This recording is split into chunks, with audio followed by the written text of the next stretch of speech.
शनिवारी वाडा तालुक्यातील कोडूस येथे भाजप कार्यालयाच्या उद्घाटन प्रसंगी भाजप पालघर जिल्हा अध्यक्ष भरत राजपूत, ज्येष्ठ नेते बाबाजी काटोले, भाजपचे माजी तालुका अध्यक्ष मंगेश पडील तसेच अनेक भाजप कार्यकर्ते उपस्थित होते। या प्रसंगी पत्रकारांनी भिवंडी वाडा रस्त्याच्या दुरावस्थेचा प्रश्न जिल्हाध्यक्ष भरत यांना विचारला।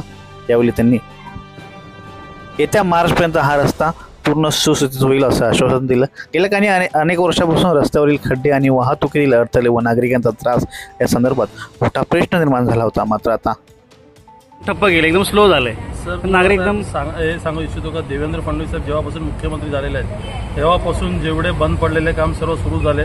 त्याच्यानंतर जे आता लाडकी बहीणचे लोक सांगत होते का ही योजना बंद होणार आहे, ती योजना सुद्धा जोरात चालू आहे आणि रक्षाबंधनलाही सुद्धा सर्वांना पैसे आले आणि देवेंद्रजी फडणवीस आहेत म्हणून त्यांची गॅरंटी आम्ही देतो प्रत्येक कार्यकर्त्यांनी की हे रोड तुम्हाला जास्तीत जास्त मार्चपर्यंत हे आपला भिवंडी ते मनोर हे 100% होणार।